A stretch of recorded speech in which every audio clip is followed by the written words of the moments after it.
Hey everybody, what's going on? Hexlex here. I got another Master Duel video for you. Coming back to Snake Eye once again, been experimenting with this deck a little bit more on ladder.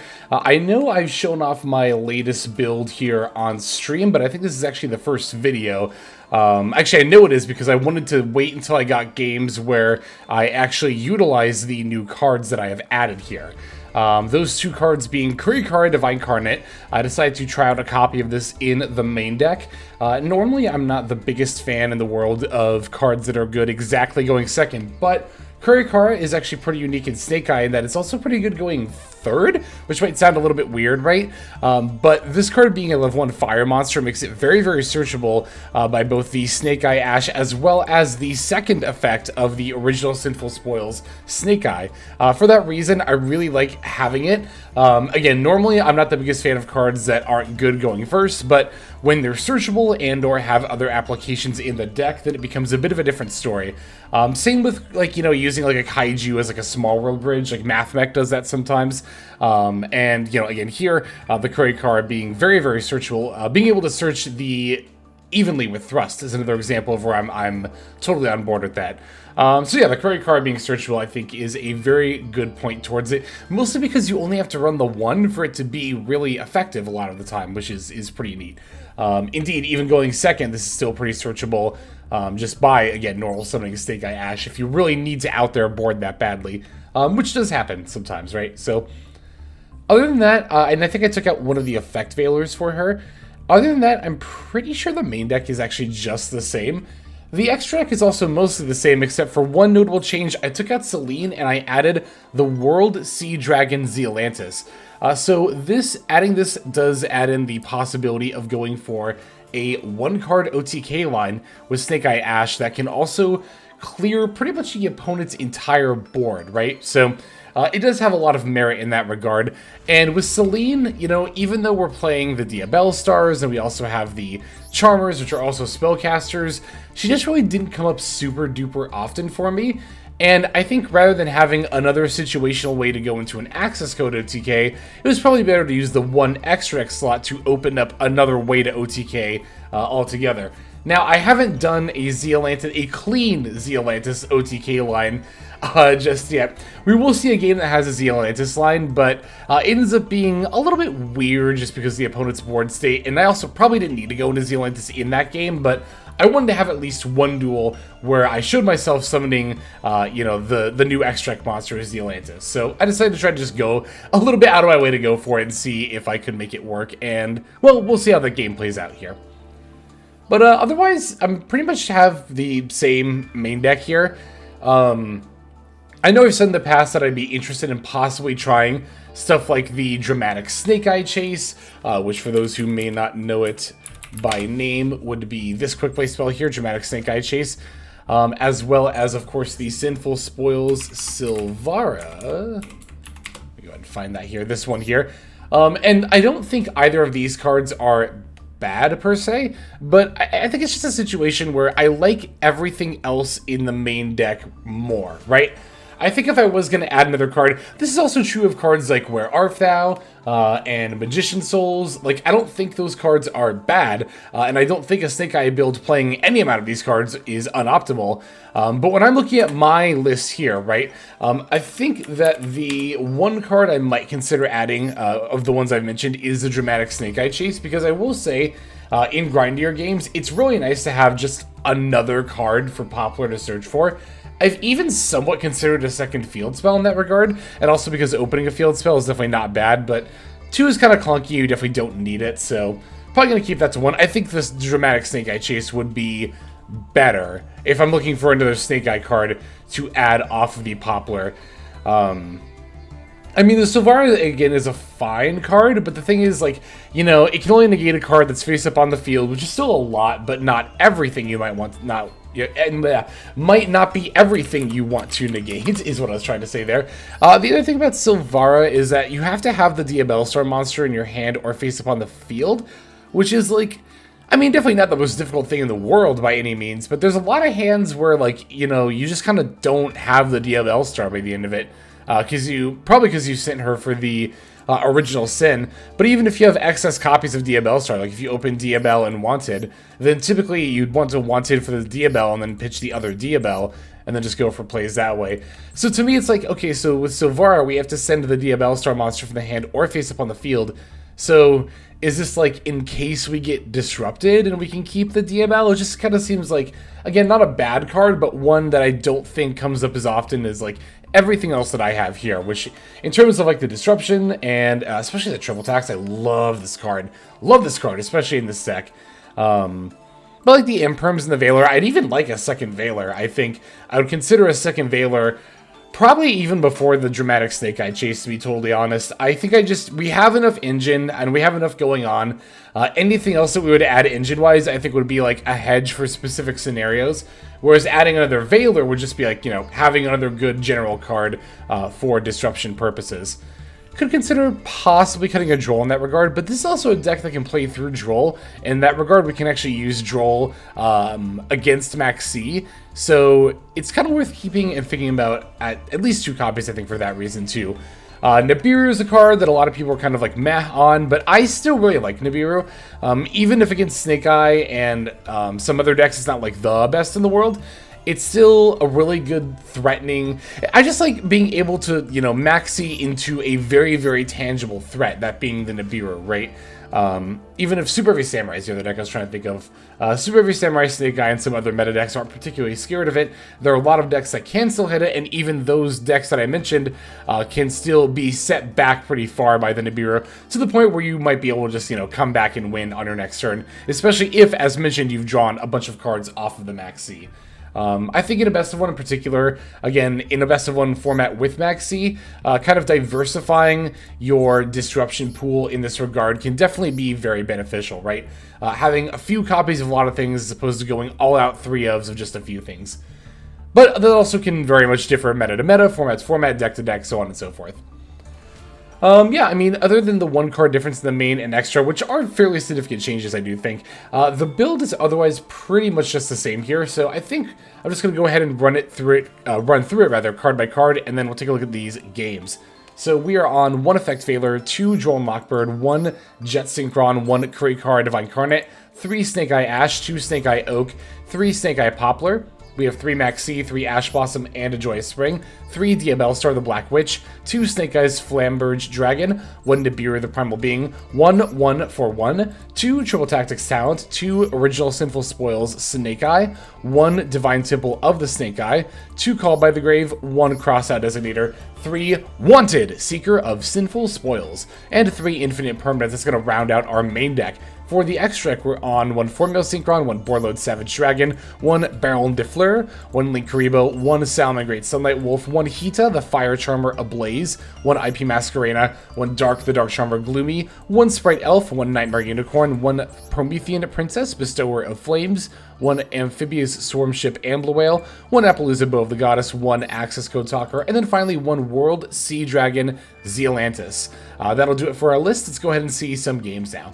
So I'm going to start with the game against Purrely for a few reasons. 1, this is the first time I've played against Purrely in months. I just have never seen this deck on ladder, like at all, for the past couple of seasons till this point. 2, this will be a good demonstration of playing through Dimensional Fissure, which I think our opponent's literally going to start by activating first card of the duel. Yep, there it is right there. You know, the ability to banish all of our monsters might seem like a total game ender for a deck like Snake Eye, but we are still going to be able to have plays under it. Mostly thanks to one of the new cards that we've added that we'll see here shortly. So, yeah, I mean, like I said, it's just been so long since I've played against this deck like ever. They are on the Ghost Trick build, and I did not know that they could do the full Ghost Trick line under the Dimensional Fissure, but it does also make sense, you know, being able to detach stuff. Dimensional Fissure specifically states, if I recall correctly, that any monster sent to the graveyard is banished instead, so Xyz materials will still actually end up going to the graveyard, right? If it was macro or Dimension Shifter or some effect that banished every card, then everything would still get banished, but Spell and Trap cards and Xyz materials will still end up going to the graveyard, as you can see right there, right? The Purrely and the Purrely both going to the yard there. Although that is definitely not the worst thing in the world for me. Well, we'll see why in a little bit here, but Okay, they're going to make the number F0, which is going to further complicate things. They have a My Friend Purrely Royal copy at that. Going through the sleepy memories here, give them one of those. They're going to use a sleepy memory for another Purrely. I believe they just sent the... yeah, the Ghost Trick Renovation, yep. Okay, so they get to add a My Friend, set a card, which is presumably the Yeep that I think the Purrely added, if I recall correctly. So I'm going to send the Cross out for the Diabell Star here. I have to send either Called By or Cross out because of the Dimensional Fissure, and because Diabell Star needs to send the card to the graveyard to be special summoned, right? But I'm going to send the Cross out because my opponent does have both Purrely and Purrely in the yard, so I can potentially use the Call By later to negate those. I'm going to summon the Snake Eye Ash and actually use that to add the Curry card, Divine Incarnate. That'll let me get rid of the opponent's F0, battle over my own Diabell. I can use the Snake Eye Ash to get rid of their, what's it called? Their Purrely. And I'm actually going to bring back their number F0. Although a bit situational, there are some potential situations where this effect could come up. I thought it might be more interesting than, you know, just one of the Ghost Trick Exceeds. Although for stats, that might have been a bit better. But moreover, I definitely, like I said, don't want to bring back one of these monsters because I have the Called By to potentially negate them as well. Alright, so going into the opponent's turn here. They're going to start with the My Friend for Sleepy and 2 Pretty Memories. I think I could give them one of the Pretties. Yep, Pretty Memory coming down here. Sending the My Friend in the yard to summon and activate Purrely. I'm going to chain the Called By to banish and negate the Purrely in the graveyard. That will stop this search here. And because they've already used the My Friend as well, it doesn't seem too likely they'll be able to continue their plays from here. They do have the original Snake Eyes normal spell card here to push back my Kurikara, but that's the only other thing they have. Drawing another Oak, which is definitely not the best draw in the world, but what I can do with Oak is I can link off the Ash from the Link Rebo, and even though Ash gets banished, Oak can actually special summon from the banish pile too, so I'll special summon the Ash, activate the effect to add the Poplar from deck to hand. Now I can special the Snake Eyes Poplar, activating the effect in order to add the Temple. This will give all of my level 1s a buff, and also allow me to place the Flambridge from the deck in the spell trap zone. Now I can link off the Link Rebo and the F0 for Dark, the Dark Charmer Gloomy. Gonna use that to bring back from my opponent's graveyard their Ghost Trick Angel of Mischief, and that's it. I have enough damage on the board for lethal now because my opponent is at 7,500 and at a full 8k. It doesn't matter that I'm missing, I think, 250 damage I would normally otherwise need for exactly 8k here. So, there you go. It might seem like, yeah, Dimensional Fissure, oh, you activate this card against Snake Eye, and then boom, you win no matter what, right? Well, as you can see here, even if I can't say, you know, use the Flambridge Dragon effect, I am still able to build a board of a lot of attack points with relative ease here, as you can see. Mostly thanks to the Oak being able to special summon from the banish pile as well. That was a pretty huge... Oh, and the Kurikara, of course. Kurikara, that new edition, already putting in a ton of work here. So, let's take a look at the next duel. Alright, we've got a mirror match here. A lot of mirror matches on ladder when you're playing Snake Eye, particularly Master, if you can believe it.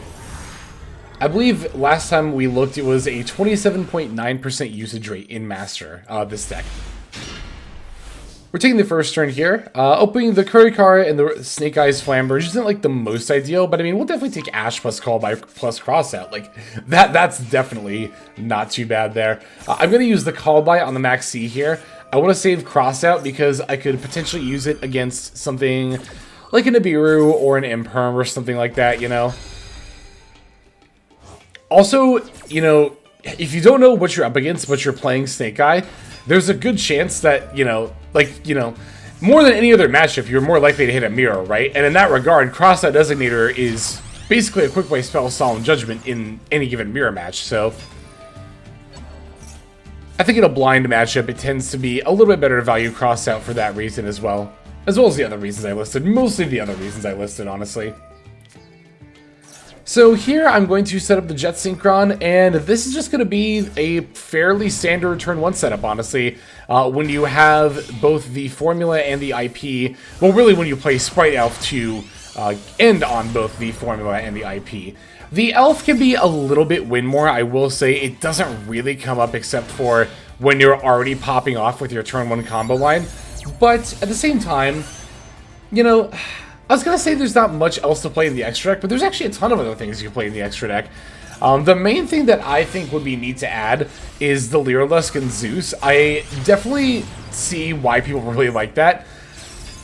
So I can see myself potentially dropping Elf, and then, I don't know, maybe some combination of Elf, Sunlight Wolf, not Hita, not Dark. It would probably be Sunlight Wolf plus Elf, honestly, if I was going to drop 2 extra cards for those. Because like I said, Elf really only comes up when doing exactly this combo line. I mean, it can come up otherwise, but the thing is, like, the only level 2 monster you really have in your deck as a whole is the Formula Synchron. True, you have the IP Masquerade as a link to, but you can only summon the IP if, you know, they have a monster on the field. So, anyway, as soon as I get priority passed over to me during the main phase after they normal summon the Poplar, I'm going to go straight for the Baron de Fleur. Using the Formula and the Flambers, just will proc the Flambers to summon out my monsters. As well as, of course, putting the Omni Negate on the field. So, rather than summon the Poplar, I decided to pull the Banished Jet Synchron out of my, well, Banish pile. And get that back into rotation. So, I didn't add Poplar, I added Oak for that reason. In the end, I'm like, was that more or less optimal? It probably was less optimal, but... Well, I don't know, was it really? Because the only thing I missed out on is adding the original Sin, which don't even really need it here. Anyway. I'm going to summon the Appaloosa using 3 materials. The reason I did it with 3 materials is that way I can keep a level 1 monster on the field if I need to summon the Link Rebo. Now I can also activate Elf and bring back the IP and then potentially use Elf plus IP to go into the Nightmare Unicorn for even more disruption on my opponent's turn. But they ultimately just conceded here. Plus, I still had the Crossout set, by the way. I still had the Crossout Designator, which, because, again, it was a mirror match, is effectively a Solemn Judgment here. So, yeah, I mean, there was really just no shot, no shot of my opponent playing through the full turn 1 board there. Which, to be fair, you know, the Elf does add a fair bit, not just in, you know, being able to go into both the Formula and the IP, but as we saw there, it offers target protection and also allowed me to use IP twice, potentially going for both Appaloosa. Or no, IP is only once per turn, so I couldn't do that. JK, scratch everything I said. about going into Nightmare Unicorn, that is. But it was still enough to get our opponent to concede. But yeah, let's go ahead and take a look at our next duel here. So this game is going to be against Branded, if I recall correctly. I think I clicked the Branded one. We'll see. It'll either be Branded or a mirror match, but I'm pretty sure I clicked the Branded one. Okay, we're going second. Yeah, so this should be... Yeah. The Branded game. It's not going to be a 60-card brand deck. Just 43. Just 43, but... anyway. They're going to lead with the deployment for the Cartessia, which does actually make my Veiler a lot more awkward here. Then they're going to use the Branded High Spirits for the Kit. Kit is going to end up going for the Branded Fusion. I don't know. I could have used Veiler there, but it's like... They have the Cartessia anyway. But I'm honestly going to want to use the Veiler at some point anyway, just to force the Cartessia. So I decided to use it against this Albion here. Yep, there it is. They will, of course, chain the Cartessia, which will allow them to fuse with the Albion, and because it'll no longer be on the field, then the Albion effect will still be able to resolve. That's why Cartessia makes the Veiler, like, more awkward here. But, I mean, again, even if I use that against Springen's Kit, they would have always summoned the Grangular anyway. And what this actually does is it gets a dragon off of their field. Well, I mean, they'll get to go for the Lubellion anyway, but it gets the dragon off of their field for their Lubellion in the graveyard to summon itself back and then be able to place the Spell or Trap card, right? Grangular is going to send Saronir. Saronir will send the Retribution. And after Quem is summoned, I decided to nib here. Excuse me. Mostly because, again, I just did not want that Graveyard Lubellion to come out and set up Lost or Beast or Regained or literally any amount of it, right?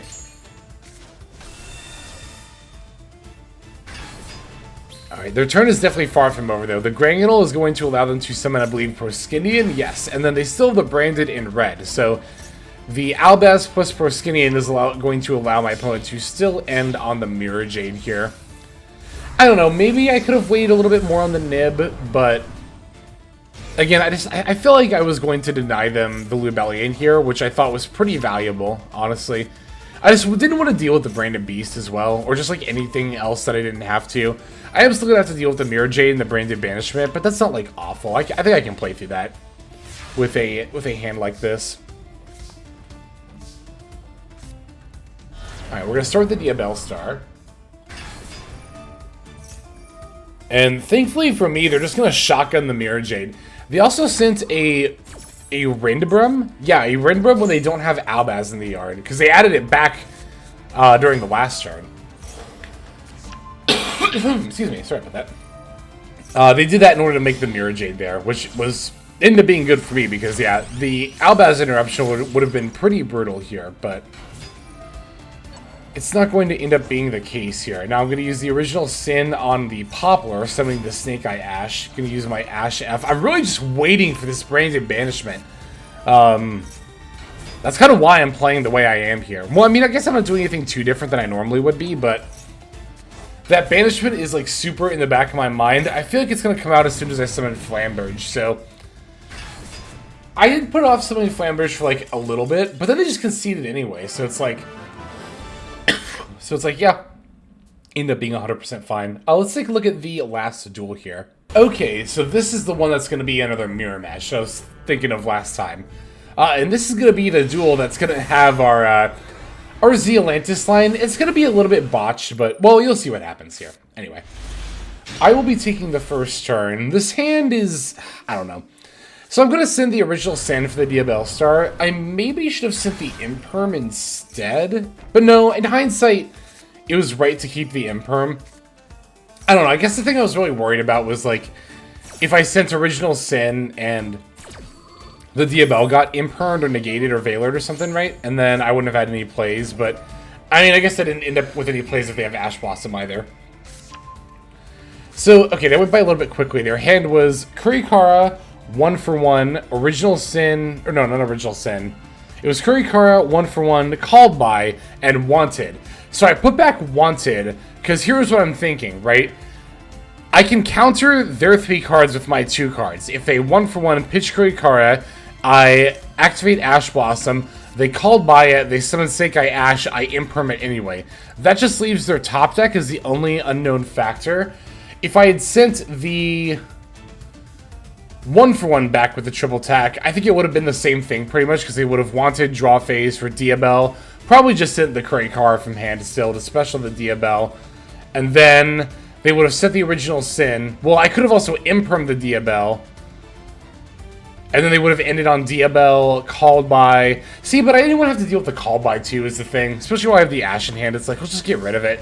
I figured by sending the wanted back again, I can pretty cleanly trade pretty much my hand for their hand, except the last unknown factor will be their top deck card, which, to be fair, there's a lot of things it could be that would be pretty good. So things are playing out, you know, as I predicted they would so far. They 1-for-1 pitch Kurikara, I Ash, they call by, they're going to summon the Snake Eye Ash, I'm going to imperm negate, and then we'll just see if they have anything from there. The other reason I'm fairly confident in this line too is that the imperm will also negate the second effect of the Snake Eye Ash. So they really don't have any options with this card. If I'd had, like, you know, a negate that only would have stopped that one effect from the second one, then obviously that would have been a different story. Their other card is Snake Eye Birch, which only activates on my turn, so that doesn't do anything for now. Oh, and I can always original Sin for Snake Eye Ash here, so I'm not reliant on my top deck, right? Like, I know I have plays no matter what next turn. Again, because of the original Sin, like, I just activated it here. Excuse me. Now, the Birch is going to present a little bit of a threat, as they will be able to go for the Flamberge Dragon off of it, which they are doing here. So I think, though, if I had... Well, because the thing is, it's also a little bit awkward, is that the Flamberge Dragon can pull one of my monsters out of the spell trap zone. So it's kind of like disruption and extension at the same time. And this is, I think, the main thing that makes my Zealantis line here a little bit weird. If it had been like any other monster, I would have been able to do a clean Zealantis OTK. But yeah, because they're going to steal my Flamberge Dragon here, which actually isn't that big of a deal, if you can believe it, I'm just going to send the Oak with the field spell to summon my Flamberge from deck, and now I can Flamberge to take mine back. But that is going to leave me with not enough attack points to actually deal 8k, which will be a little bit awkward here. And especially because I should have just gone for a Nightmare Unicorn here. Yeah, I don't know what I was thinking. I think I could have just, like, made... Like, okay, let me stop for a second. If I had made Nightmare Unicorn instead of Promethean Princess, I could have discarded this, shuffled back their Flamberge, made access code 53 plus 17 is still only 7,000. So I actually still wouldn't have been lethal. And I already used this effect, so I can't, like, pop my own Flamberge and get the effect. Maybe I couldn't have OTK'd either way. Well, but what I could have done is shuffled back their Flamberge Dragon and then not have to deal with the second effect and put them in total top deck mode. But, again, I'll be fully transparent here. I was like, damn it, I put the Zealantis in this deck. I want one duel for the video where I summon Zealantis. So I'm like, you know what, I'll go for Zealantis, I'll go for the Zealantis line anyway. But the thing that I didn't really foresee off the top of my head with the Zealantis line here is, like, I knew it wouldn't be enough damage for lethal, but... And I also knew I would give them bodies back with popping the Flamberge here, but I didn't think about the fact that Snake Eye Ash would let them, like, add here. I was like, oh, that's actually a bit of a problem, because now they have follow-up plays. Which, I don't know why they didn't add another copy of Snake Eye Ash, although I guess this is maybe a little bit better. They're instead adding Poplar and then adding Original Sin. But the Original Sin is a little bit contingent on them actually having a card on the field, which they're not going to by the time I'm through with them. Well, because here's the thing, Poplar's going to place the Flamberge, and that's probably what my opponent was thinking, right? So I'm going to go for a really weird line here to get rid of the Flamberge. I'm going to link the Princess and the Ash for Heat Lion, or Sunlight Wolf, that one. I'll see if Heat Leo, the Link 3. Now I'm going to put Link Karibo in Sunlight Wolf zone to get an Ash for follow-up plays. Link off the Link Karibo and the Sunlight Wolf for Nightmare Unicorn. Nightmare Unicorn pitch Poplar to shuffle their Flamberge back into the deck, which again I should have just done in the first place. And now he can link Nightmare Unicorn and Zealantis for a 2-mat Appaloosa. Now, even if they top deck something they can send off the Original Sin, I can just Appo whatever gets summoned. And they can't play through it, thank God. So, again, a little bit of a botched Zealantis line in that it wasn't a clean OTK. Like, well, I wouldn't have had a clean OTK, but I should have played the Nightmare Unicorn first anyway. But again, just for the content creator in me was like, again, I put the Zealantis in my deck, damn it. I'm going to summon it in this video, so... but yeah, that's going to go ahead and do it for these games. Thank you so very much for watching. Let's move now to our outro. Hey everybody, thank you so much for watching all the way to the end of the video. That means a lot to me. It's also a great way to support the channel, so thank you very much in that way as well. If you're interested in supporting the channel in other ways, like the very special patrons that I am thanking here, you can do so by checking out some of the links in the description. One of those goes to the Patreon, where you can join these fine folk and support the channel that way. I do post daily content over on Patreon, so you do get something for supporting there. And if you're interested, I also have a coaching tier option as well. Details again will be on Patreon in the link below. Also in the description linked below is my Twitch page where I stream a few times a week. You can go ahead and check that out, follow or subscribe over there if you ever want to catch me live. You'll also find my second YouTube channel if you feel like subscribing over there to watch some of the Twitch VODs as well as some additional non-Yu-Gi-Oh related content that I make over there. Again, any of those links you want to check out is all a great way of supporting. But again, even if you don't do that, just watching was also a fantastic way to support. And once again, I have to thank you so very much. But in any case, this is Hexlex. I'm going to be signing out, and I'm hoping you have a fantastic day.